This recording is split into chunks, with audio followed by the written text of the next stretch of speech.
Hello and welcome. My name is Richard Cabana, and today's session will be about adaptive authentication for the multiverse. So in particular, we'll be talking about NetIQ Advanced Authentication as a SaaS service, and we'll be going through several examples about why our solution makes it perfect for adaptive authentication across a variety of use cases. So first, let's talk about what advanced authentication is at a high level.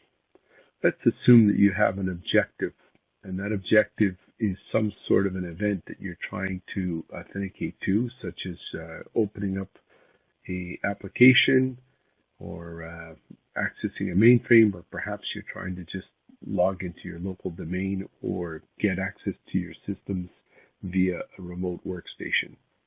That objective is going to require some sort of method to authenticate. And this method could be anything from a proximity card to a password to perhaps a smartphone or some sort of a push notification. You may want to mix one or more of these methods together into what we'd call a chain.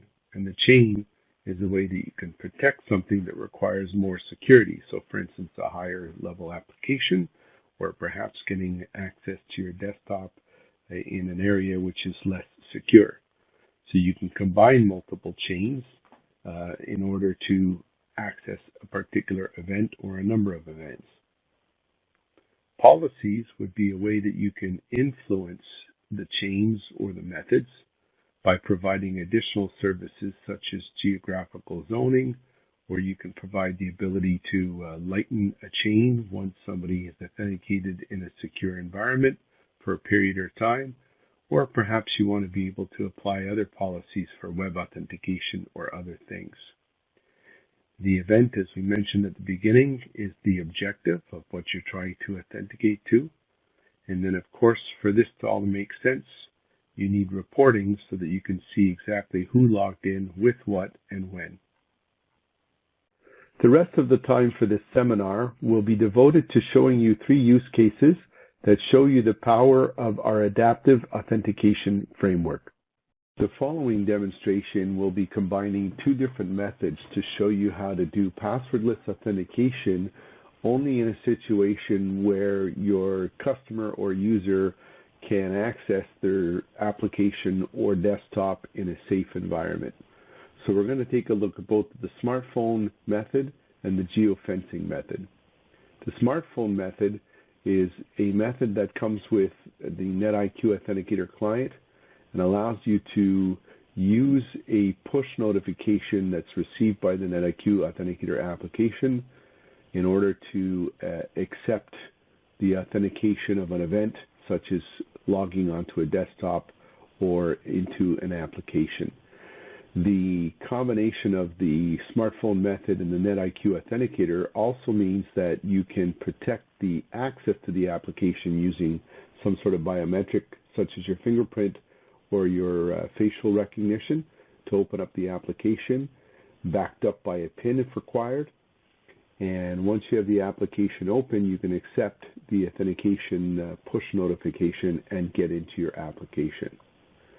Geofencing is a way you can enhance this by taking certain zones and ensuring that those are the only zones that you can use this method for authentication into an application where you require a little more specific security. So geofencing allows you to use Google Maps and make up one or more zoning area that is acceptable for you to use this as a method for authenticating into your application. For instance, in this map here, we have a downtown area where our offices are that will allow you to authenticate into the app or your desktop. Geofencing is when it's first used on the NetIQ Authenticator application, will ask you if you are going to allow once or permanently to declare where your location is so that the person can use this in combination with the app. The authenticator will will pass you a notification and allow you to accept the authentication request.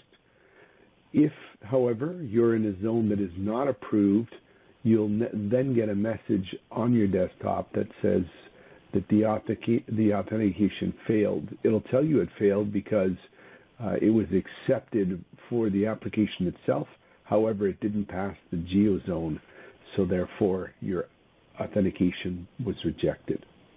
So let's take a practical look at how we can combine the smartphone method with geofencing to ensure we can have passwordless authentication in trusted zones and provide additional security with multi-factor authentication when required. For this demonstration, we're going to be using a local Windows 10 workstation that's not tied to a domain, but that could be in a remote office or could be in the office of your employee or customer.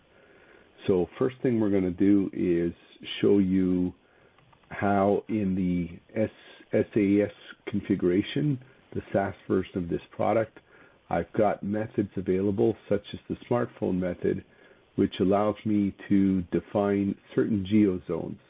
I actually have two geo zones set up here. One of them is for Lachine, which is where my home office is. And if you look at the secondary zone, it shows the configuration of my downtown office. So that's the geo zones that are combined with the method for the smartphone itself. Next thing we do is we have an event, and in the event, which is an external Windows authentication event, I have the choice to use the smartphone method, which is a method that allows me passwordless authentication by just having that push notification into the NetIQ Authenticator app, which again is protected by using the PIN or the biometric to open the app itself. If this fails, or if I choose to use an alternate method, I can do LDAP plus SMS OTP. Now this was set up for this demonstration, but of course you can use LDAP in combination with password challenge. You can use it with a proxy card or any other secondary authentication that makes sense for your client base. On the bottom here, you can see I've got geofencing turned on, and the geo zones that are accepted are the Montreal one as well as the Lachine one. So let's go ahead and go back to the client itself, and we'll go ahead and authenticate with those two zones intact.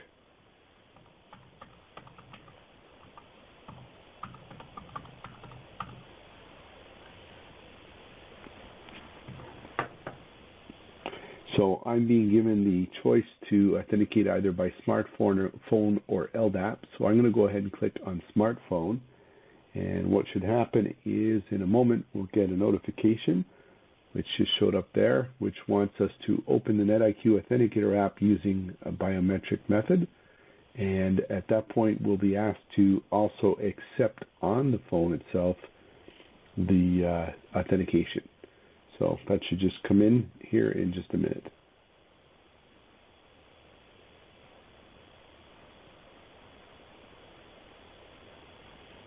So I'll go ahead and accept that. And because I'm within one of the authorized zones, I'm able to go ahead and authenticate into my local desktop. So the next thing we'll do is we'll go back into the tenant for our advanced authentication, and we'll disable one of those zones. So going over here, I'm going to remove the home office out of the accepted zones. We'll go back over to the desktop, and at this point I'll sign out, and I'll try to sign back in using the same method.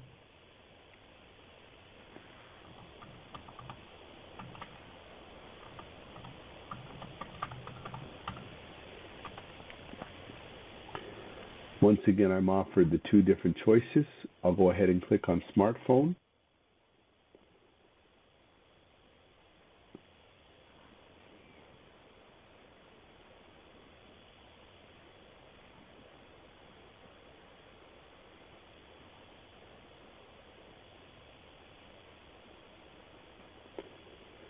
Now this time when I accept the method, you'll see that I get a message saying that the authentication failed, and the reason it failed is although I accepted the push notification on my NetIQ Authenticator app, I am not in an approved zone, so I cannot use this method to authenticate. So I'll click OK on that method. I'll go back to my choice of authentication methods, This time I'll choose LDAP and SMS OTP. I'll provide my password. And once I've provided that password, it will go ahead and send me a push notification.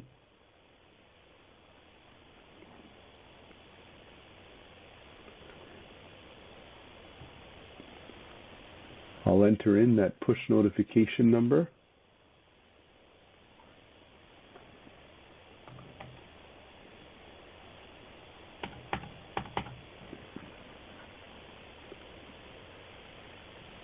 And now, having provided the two requirements for the secondary authentication method, I'm now logged into my desktop.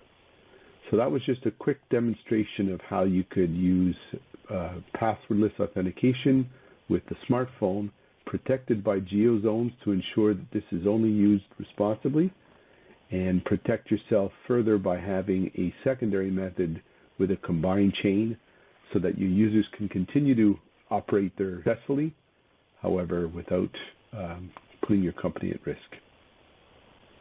Another one of the adaptive authentication features that's available to be used with advanced authentication.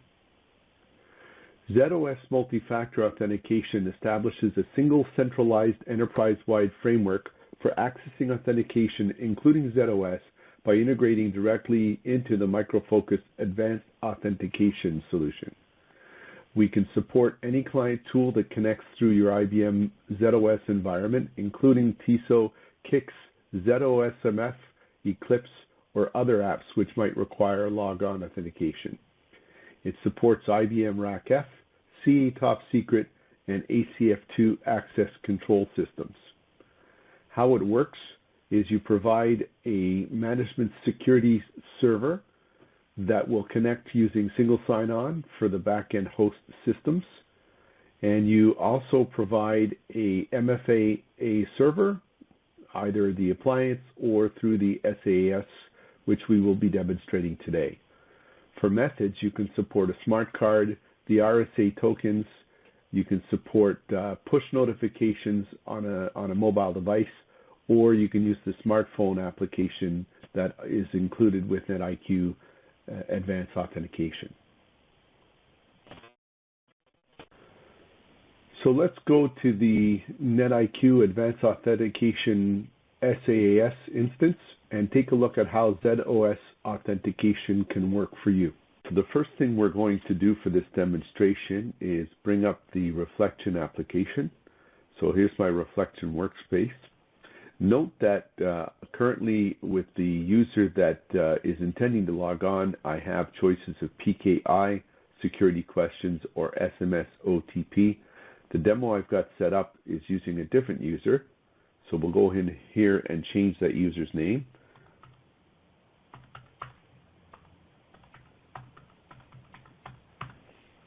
And when I save that change to the desktop, we see that one of the choices have gone away. The reason there's only two choices for Patrick OR is that the user in question has not enrolled for either PKI or some other method. So the security question and SMS OTP are two of the methods that are defined for this user. We'll go ahead and choose SMS OTP. We'll press next. And in a moment on my mobile device, I've received a notification with the PIN number I'm required. So let's go ahead and enter that.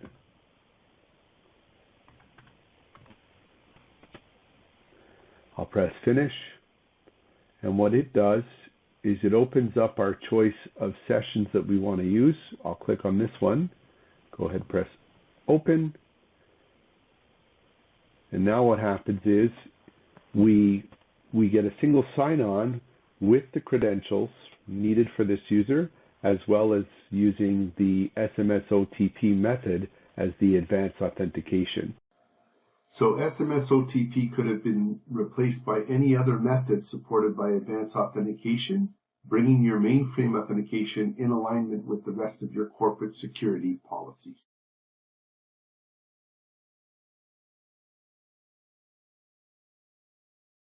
This demonstration will cover risk services, which are a part of NetIQ's Advanced Authentication. The version of the product you're seeing in front of you for this demonstration is built on my tenant in the SaaS cloud. And let's start by going into risk settings, and I'll explain a little bit how this works. So I've got a risk policy that I defined called Help Desk Risk Policy. And in this policy, it contains two different rules: a user time of login rule and a cookie rule. In the current version of the product, whether you're using the cloud-based version as you see here, or you're using the on-premises version, you have 6 different rules that you can combine in any fashion possible in order to create the type of risk scenario that you want to protect your users or applications. The 2 rules I've chosen for this demonstration are the user time of login rule and the cookie rule, as that'll be an easy way for me to demonstrate for you the power of combining one or more rules in order to protect an application via adaptive authentication. The way this works is, depending on what the score would be when you combine the pass or fail of these different risk rules, it will require a stronger form of authentication in order to access the event you're trying to get authorized for. The first rule you'll see in my help desk risk policy is the user time of login rule. This rule, as the name implies, allows you to have people authenticate if they're within the specific time frame that is set up by the calendar here, or if you choose to negate the rule, if they're not authenticating during the time scheduled in the calendar here. Take note that my calendar is stating that the rule will allow authentication between Monday to Friday, 9 a.m. to 5 p.m. And currently this demonstration is being recorded on a Sunday outside of these time frames. The next rule is a cookie rule. And what the cookie rule allows you to do is put an intranet cookie down to the local browser of the user who's doing the authentication. The way it's supposed to work is you have the name that you imply for the cookie. You give it a maximum aging days, which is normally longer than 1 day, and then you set the path where you want the cookie to reside. The first time the person tries to authenticate, the cookie is of course not there. You can choose to create that cookie, and then for the timestamp available within this rule, that cookie will be active. When the time expires, the cookie also expires, and then the user has to re-authenticate at a higher level, or they won't be able to get access to the application. So the final thing to cover about risk settings before we move on to the other pieces is how we link these together. So on the top right corner, you can see I can either allow access, deny access, or proceed on with the next rule. So what we're going to do with the first one is we're going to go ahead and tell it that we want it to proceed with the next rule. For the cookie rule, we'll do the same thing. We'll go here and we'll say we want it to proceed with the next rule. Even though there isn't another rule to follow, this means that the 2 rules will loop together in order to provide us with the risk score required. So we're going to go ahead and save this. I'll now show you that under the chains, I've created 3 chains, one called low risk, one called medium, and one called high. The low risk allows you to authenticate with just an LDAP password. The medium risk over here requires a smartphone and LDAP password, and the high risk requires smartphone, SMS OTP, and LDAP password. We've got these 3 chains defined. Now we'll go into our event. And the event we're trying to protect is the Help Desk Administration. The Help Desk event is an event that's automatically created when you install NetIQ Advanced Authentication. It's a pretty powerful role that allows you to set up users who can unlock a user who's locked themselves out inadvertently. It can create new passwords for users who have forgotten their passwords. And a help desk administrator can also enroll methods for users on their behalf. So looking at how this is set up, you remember I created 3 different chains: a low risk chain, a medium risk chain, and a high risk chain. We assign those chains as the appropriate authentication methods for this event. Then what we do is we assign the risk policy, in this case the help desk risk policy, and now we have all of the elements necessary to provide adaptive authentication for the event called help desk administration. So what I'm going to do now is I'm going to open a incognito browser. What that allows us to do is open up a browser session which will not have any cookies stored in it already. I've got a bookmark here for the help desk administration, and what we'll do is we'll log on as one of the users in the help desk admin group. So we have C. Baird here, and you'll see that at this first authentication, when I come in, I'm set up as a high risk. There's a couple of reasons for that. First of all, because it's an incognito browser, it recognizes I have no local cookie stored. I am authenticating on a Sunday here, so because it's outside of the scheduled time for the first rule, I've got 2 rules are broken and I'm forced to use high risk authentication.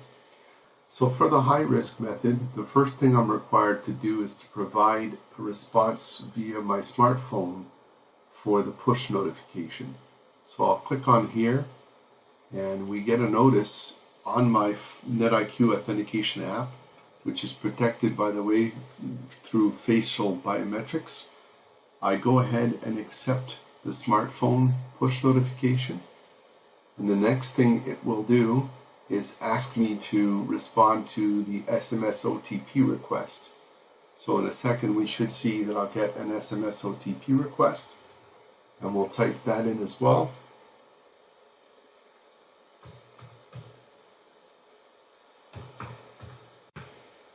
And then finally, I need to present my LDAP credentials.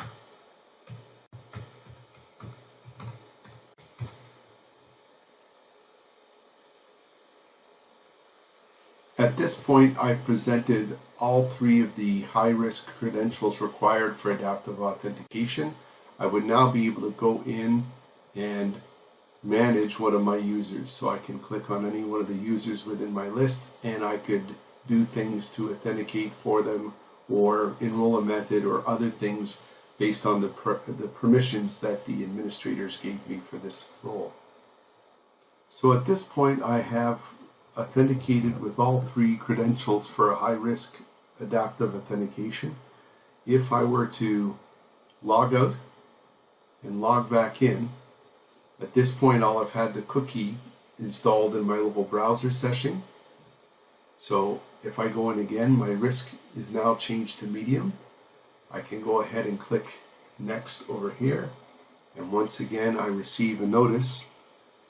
I can go in using my face to open up the app, accept, and at this point I put in my LDAP password,